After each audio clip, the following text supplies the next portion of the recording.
South Vietnam troops in the Long Dien district northwest of Saigon engaged the Viet Cong rebels, communist guerrillas, hiding out in the brush.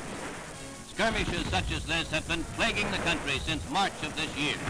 The Vietnam government is stepping up military operations to flush out the communists.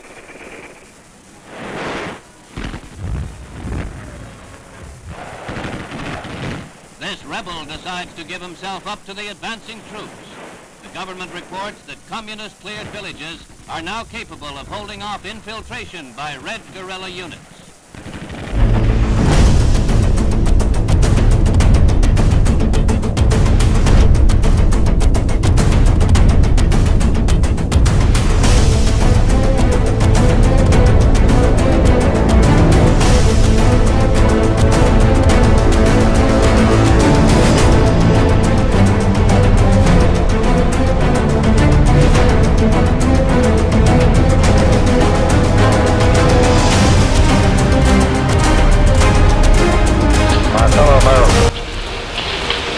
As President and Commander-in-Chief, it is my duty to the American people to report that renewed hostile actions against United States ships on the high seas in the Gulf of Tonkin have today required me to order the military forces of the United States to take action in reply. Clearing off the sidewalks in front of the Hilton.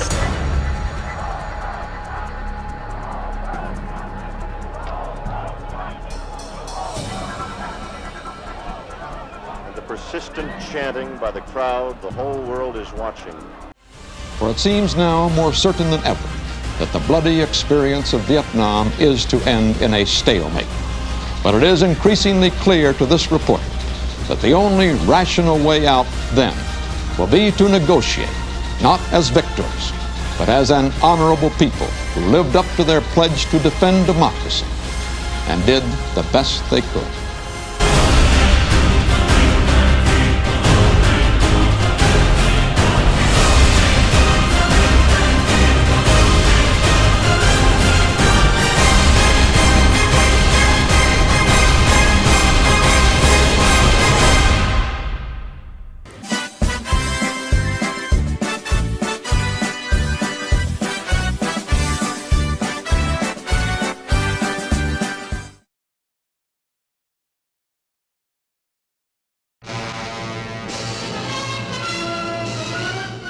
From Budapest, city of blood and bravery, tragedy and hope, come the first pictures of the battle which has shaken the world and of its aftermath. Here, in a few fierce days, the post-war drama of Eastern Europe reached its climax. Tanks fought against civilians and army against secret police, where a few days ago all had seemed quiet on the surface.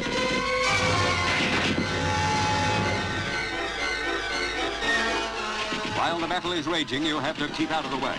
But a tank asks no questions. And when a country is divided against itself, the plane flying overhead may be on your side, or it may not.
This was the scene of turmoil in the capital, Havana, as the climax of revolution was reached. Anyone suspected of sympathy for the Battista regime came in for a rough time.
Russia's just wild about Yuri Gagarin, first man to conquer space. Modest, just a family man.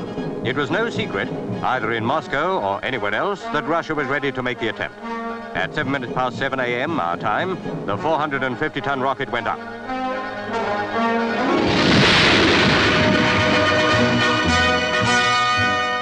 Russian diagrams to show how a previous space rocket functioned. It sheds stage 1, then stage 2, leaving the spaceship to go into orbit at 18,000 miles an hour. Gagarin was in radio contact with the ground.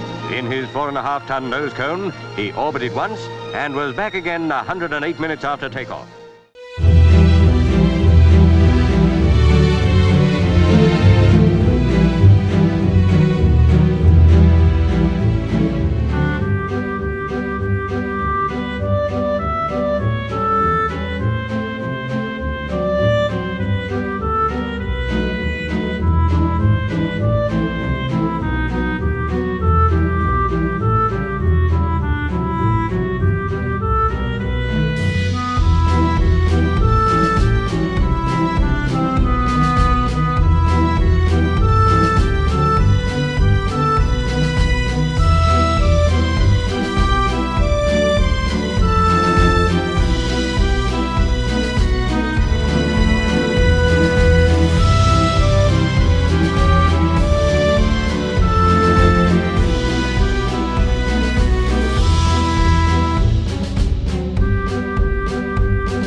Cuban revolutionary troops such as these have invaded Castro's leftist island fortress, reportedly rallied by a mysterious coded radio message. Alert, alert, look well at the rainbow. The fish will be running very soon.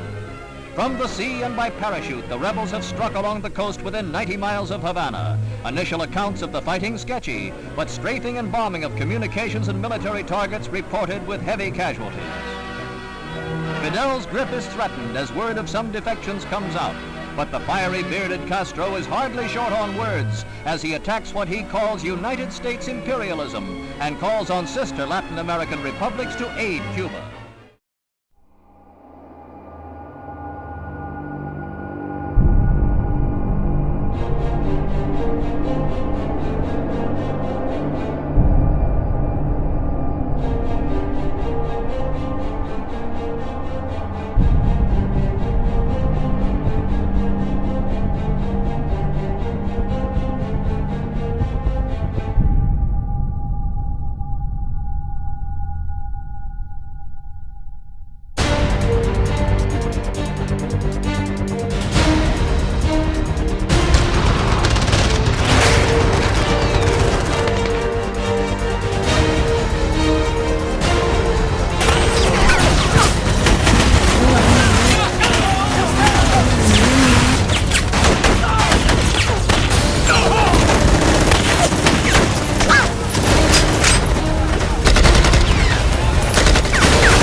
Supervised by troops, putting the finishing touches to the cement test through which no East German can pass.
This is a special report from CBS News.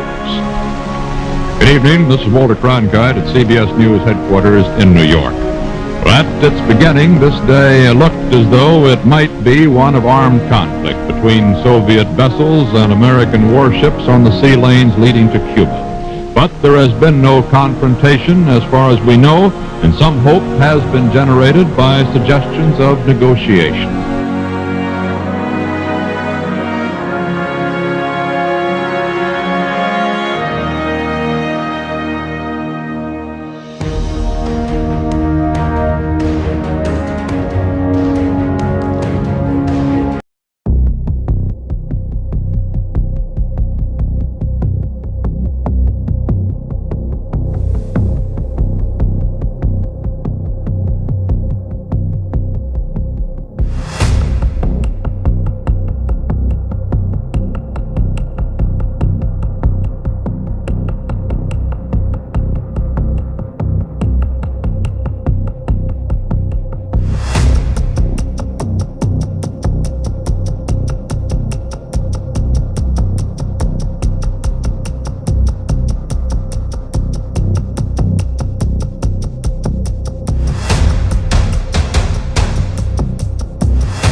Swift and sure has been U.S. retaliation for communist PT boat attacks on the high seas. This is the Maddox, one of the two destroyers that were attacked while patrolling international waters in the Gulf of Tonkin near North Vietnam. Warplanes from two carriers, the Ticonderoga and the Constellation, avenged the unwarranted red assault with 64 sorties to North Vietnam PT bases.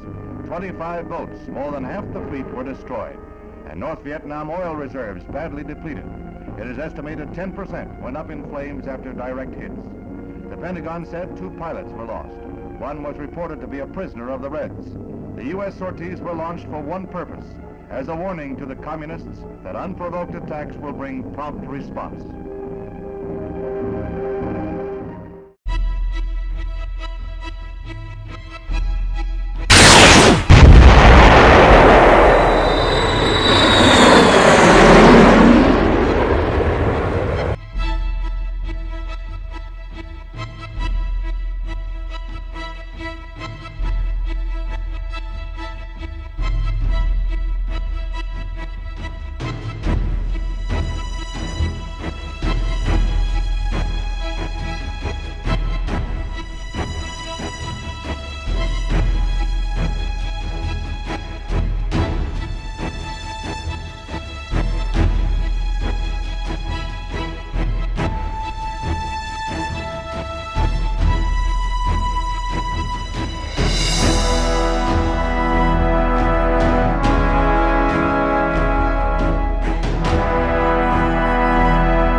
demonstrators protest U.S. involvement in the Vietnam War in mass marches, rallies, and demonstrations.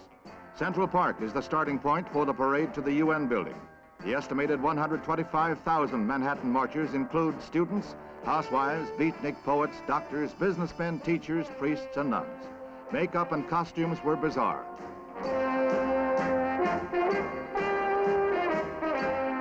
Before the parade, mass draft card burning was urged. Demonstrators claimed 200 cards were burned, but no accurate count could be determined. Reporters and onlookers were jostled away on purpose. Although mostly peaceful, shouted confrontations were frequent and fiery during the course of the march. The anti-war marchers were picketed by anti-war marchers who were hawkish toward the parading doves.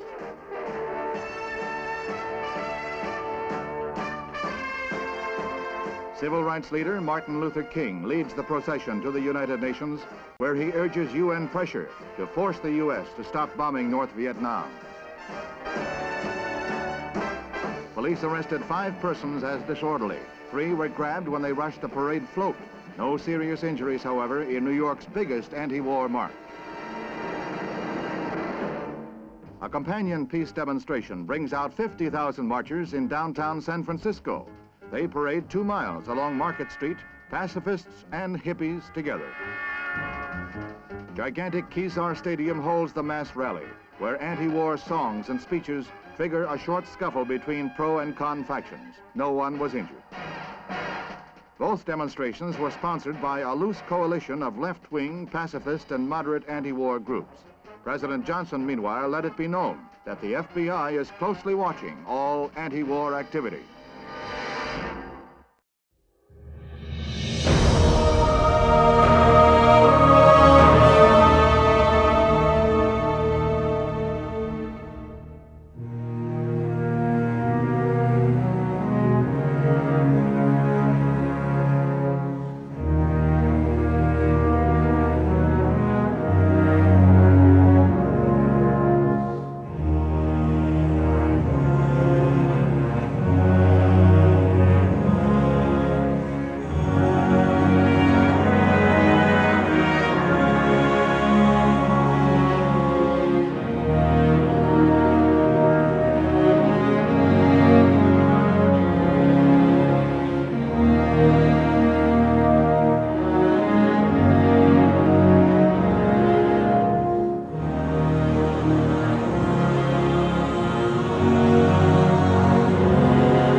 Campaign in Vietnam continues. Just after midnight their time, a band of Viet Cong raiders blew up a power installation and attacked 2 police stations in Saigon.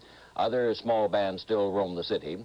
The Viet Cong are reported to be in complete control of a militant Buddhist headquarters less than a mile from the center of town, and there are reports that the National Liberation Front has formed a revolutionary council to run Saigon.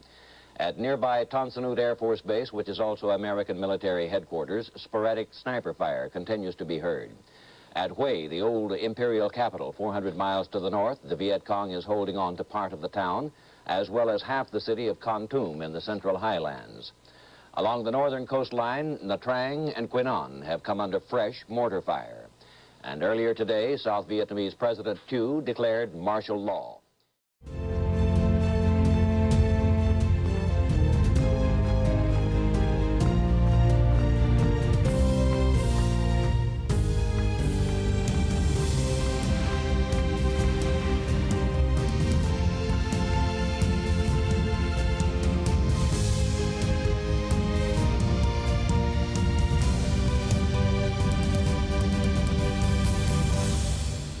Đời mình là một khúc quân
The Viet Cong simultaneously attacked just about every major city and town in South Vietnam. In one day, it increased the scope of the war dramatically. Howard Tuckner was there. The war came to Saigon early in the morning of January 31st. The first target was the symbol of the American presence in Vietnam, the United States Embassy. About 20 Viet Cong had invaded the embassy compound and were now battling American Marines and military police. The Viet Cong had penetrated to the center of what was supposed to be the most secure city in Vietnam.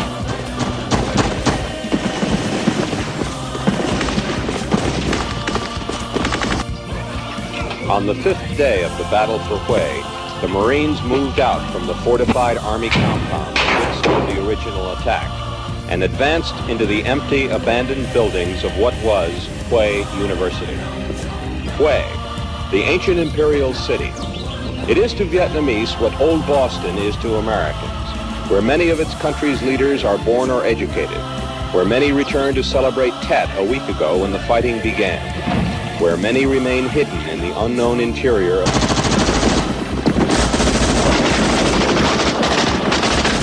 What's the hardest part of it?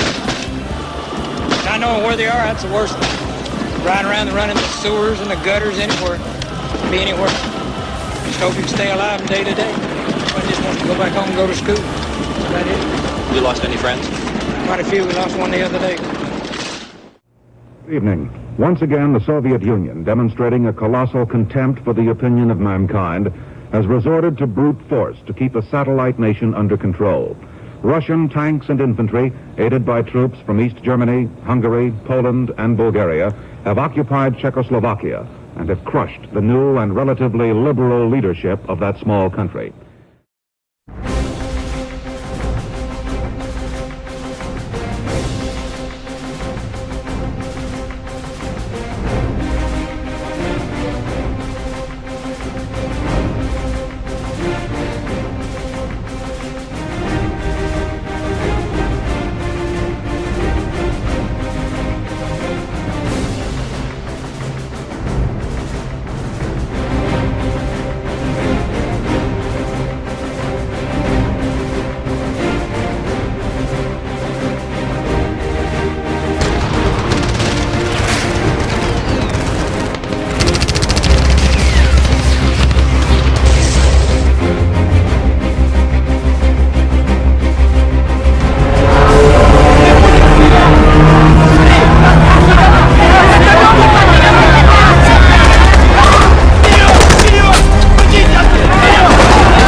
ABC News presents the flight of Apollo 11, beginning 30 hours of continuous coverage of the lunar landing. Good day from ABC Space Headquarters in New York. It is July 20th, 1969, and man is about to land on the moon. Eagle will touch down approximately 4 hours and 17 minutes from now, if the flight plan as it is now established goes forward as scheduled. With me is our science editor, Jules Bergman, and we will be here from now on for what will be truly a historic time in the life of our country and in the existence of mankind. The two astronauts who will make the landing on the moon, Neil Armstrong and Buzz Aldrin, have already entered the LEM. They have been in it for several hours checking it out. The last word is that all systems are performing very well. That's one small step for man, one giant leap for mankind.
last bestowed during the first day of a state visit on former Premier Nikita Khrushchev.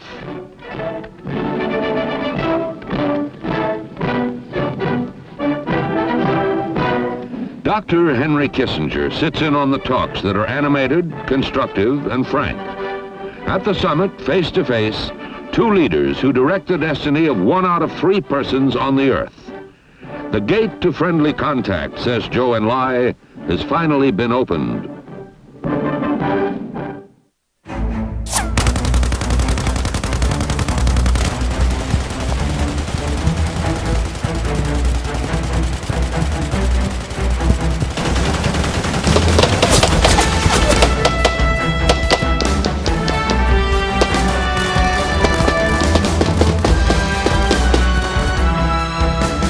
The phrase that one hears most on the lips of the members of the junta is national reconstruction.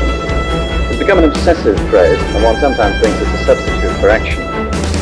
But when national reconstruction starts, this is where it's going to have to begin. The ruins of the Moneda Palace, where President Allende lost his life. It's the symbol both of the old era and the new. And it's here that somehow something will have to be built on the ruins not only of a palace, but of a government. There is a vacancy for a field.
Crofton anymore, sorry!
I give you $1,000. Please, I love America. Come on. Hey, let me go up there.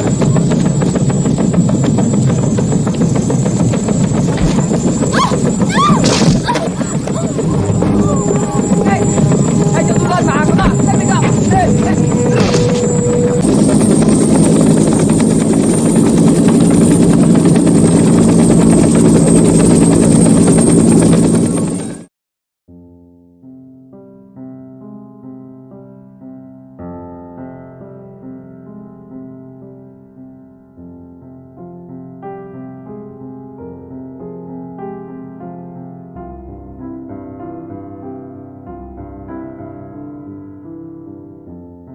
The sky over Saigon was filled with dozens of assorted aircraft, helicopters, transports, even fighter bombers in a nameless whirling merry-go-round over the city. U.S. Embassy helicopters flew from roof to roof, plucking up stranded Americans and occasionally depositing them on the landing pad atop the embassy. But from the roof of the Caravel Hotel in downtown Saigon, it looked as though every pilot in the South Vietnamese Air Force who could get his hands on an aircraft had decided that now was the time to get away. It was mid-morning when the word came. A full-scale emergency evacuation had been ordered. All Americans were to report immediately to assembly points designated weeks in advance. When buses arrived at the assembly points, they were soon jammed with anxious Americans and some Vietnamese who slipped aboard. Then came a hair-raising ride to the airport. American Marines brought in to guard the helicopter landing zone stayed close to bunkers as the steady thump of rockets and the clatter of small arms kept up throughout the day. The landing zone was the parking lot of what used to be the American military headquarters in Vietnam, once known as Pentagon East. But now the huge building was a last-ditch holding area, while overhead big Air Force and Marine helicopters arrived to land at intervals of about 5 minutes. Inside the building, the evacuees were broken into groups of 50, and then it was a mad dash out the door into the parking lot for the waiting helicopter. Although it seemed much longer, it took only 2 or 3 minutes to load the helicopters, and then it was farewell to Vietnam.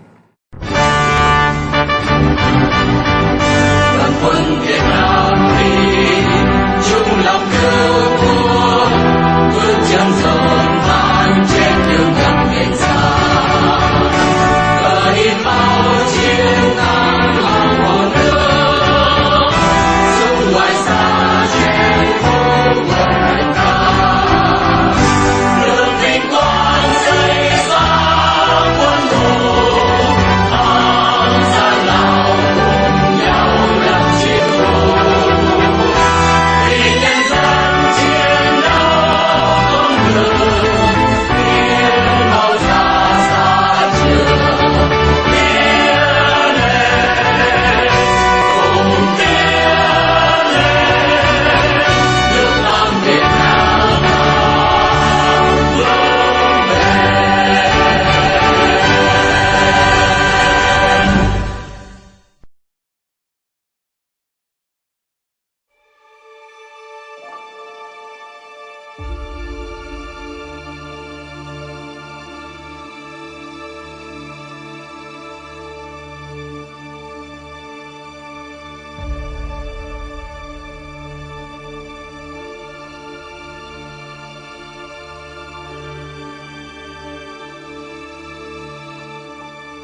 different fights. I was there at the Little Big Horn.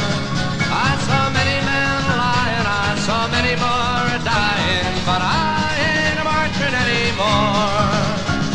It's always the old to lead us to the war, always the young to fall.